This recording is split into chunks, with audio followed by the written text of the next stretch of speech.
Subscribe कीजिए आपके अपने YouTube channel education for CBSE को और बेल आइकन को दबाइए ऐसे ही वीडियोस देखने के लिए।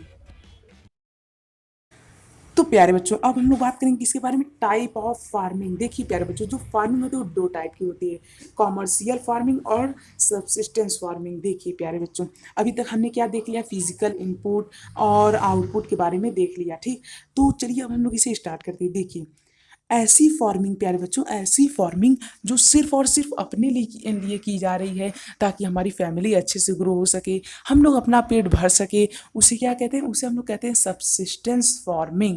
ठीक है, तो सब्सिस्टेंस फार्मिंग किसे कहते हैं, ऐसी फार्मिंग जो खाली अपने लिए हो रही है उसे हम लोग क्या कहते हैं, सब्सिस्टेंस फार्मिंग कहते हैं प्यारे बच्चों। अब यहाँ पे एक और इंटरेस्टिंग फैक्ट में आया था, ऑर्गेनिक फार्मिंग। ऐसी फार्मिंग प्यारे बच्चों, यानी in this type of farming organic manure and natural pesticide are use instead of chemical. तो उसे हम लोग क्या कहते हैं, ऑर्गेनिक फार्मिंग। यानी कि एक ऐसी खेती, मान लीजिए कि कोई किसान, इसके पास ज़्यादा पैसा नहीं है, तो ये एक ऐसी खेती कर रहा है जिसमें केमिकल बहुत ही कम यूज़ कर रहा है, तो इसे हम लोग क्या कहते हैं प्यारे बच्चों, ऑर्गेनिक फार्मिंग। तो ऑर्गेनिक फार्मिंग क्या होती है, ऐसी फार्मिंग जिसमें केमिकल हम लोग सबसे कम या फिर एकदम ना के बराबर यूज करते हैं, उसे हम लोग कहते हैं प्यारे बच्चों ऑर्गेनिक फार्मिंग। अब प्यारे बच्चों, सब्सिस्टेंस हमने देख लिया, हमने ऑर्गेनिक देख लिया, अब हम लोग बात करते हैं कॉमर्शियल फार्मिंग के बारे में। इससे पहले नहीं, हाँ पहले बात करते हैं। देखिए कॉमर्शियल फार्मिंग प्यारे बच्चों वो फार्मिंग होती है जो हम लोग इसलिए करते हैं ताकि हमें मार्केट से कुछ पैसा मिल सके। अब जैसे कि प्यारे बच्चों बनाना हो गया, बनाना की खेती हम लोग करते हैं ताकि हम लोग उसे मंडी में जा करके कुछ बेच सकें। ठीक, अब प्यारे बच्चों अगला एग्जाम्पल क्या रहता है, जैसे मान लीजिए कॉटन, कॉटन की खेती हम लोग क्या करते हैं ताकि हम लोग जाके उसे इंडस्ट्रीज में बेच सके और कुछ दाम कमा सके। अब प्यारे बच्चों, पहले अंग्रेजों के ज़माने में क्या होता था, प्लांटेशन होता था, जो नील पौधे होते हैं उनका, तो उनका जो प्लांटेशन होता था प्यारे बच्चों, आप लोगों ने हिस्ट्री में पढ़ा होगा, तो वो हमारी पूरी ज़मीन को डिस्ट्रॉय कर देते हैं, लेकिन उनकी अच्छी इनकम भी होती है, तो वो भी कॉमर्शियल प्लांट में ही आएंगे। ठीक, लेकिन वो ज़मीन को बहुत ज़्यादा कोरोड कर देते थे और बहुत एकदम ख़राब कर देते थे, मतलब उस सॉइल की पूरी फर्टिलिटी खींच लेते थे। ठीक, तो ये था हमारा क्या, कॉमर्शियल फार्मिंग। अब बात करते हैं सब्सिस्टेंस फार्मिंग के कुछ एग्जाम्पल के बारे में।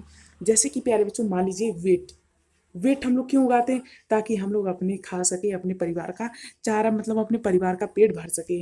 और इसके बाद राइस, राइस भी इसी में आता है।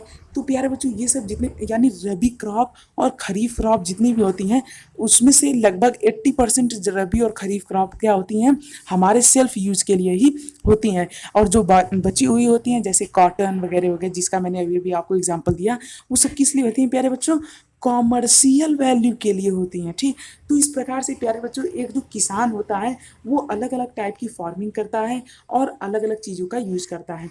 अब हम लोग बात करते हैं प्यारे बच्चों फिजिकल इनपुट के बारे में, ये सब आप ही के चैप्टर में है। ठीक, ये पेज में विस्तार से है, इसलिए मैं इसी पेज का स्क्रीनशॉट इसे ले लिया हूँ।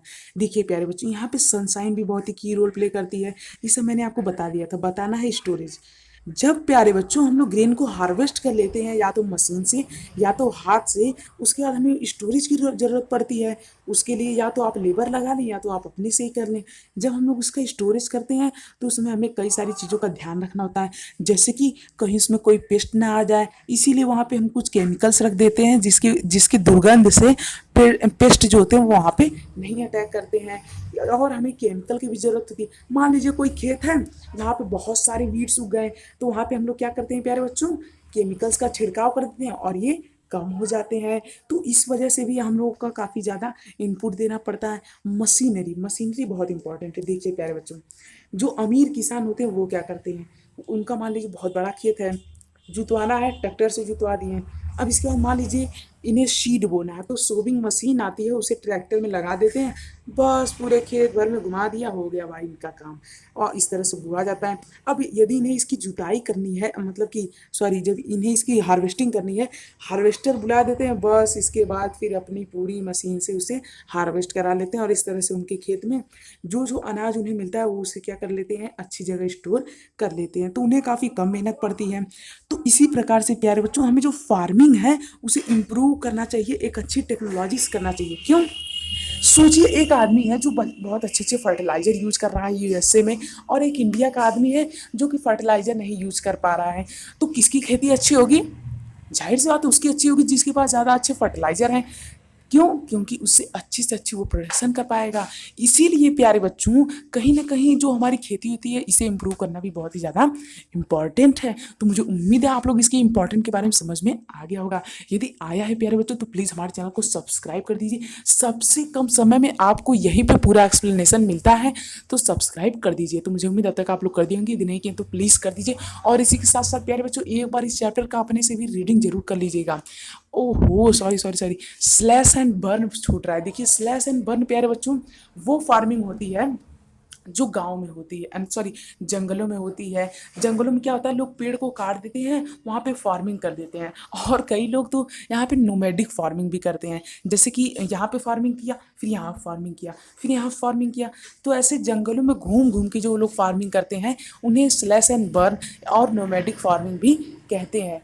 तो स्लैश एंड बर्न और नोमैडिक फार्मिंग ये सब फार्मिंग के टाइप्स हैं, इन्हें आप लोग एक बार देख लीजिएगा। ठीक, तो मुझे उम्मीद आप लोग को बहुत ही अच्छे तरीके से समझ में आया होगा। तो यदि आप लोग यहाँ तक आ चुके हैं तो प्लीज़ चैनल को सब्सक्राइब कर दीजिए, बिल्कुल ही फ्री है, इसमें आपका कोई भी कॉस्ट लगने वाला नहीं है। तो चलिए अब हम लोग मिलते हैं अगले वीडियो में। थैंक यू, जय हिंद, जय भारत।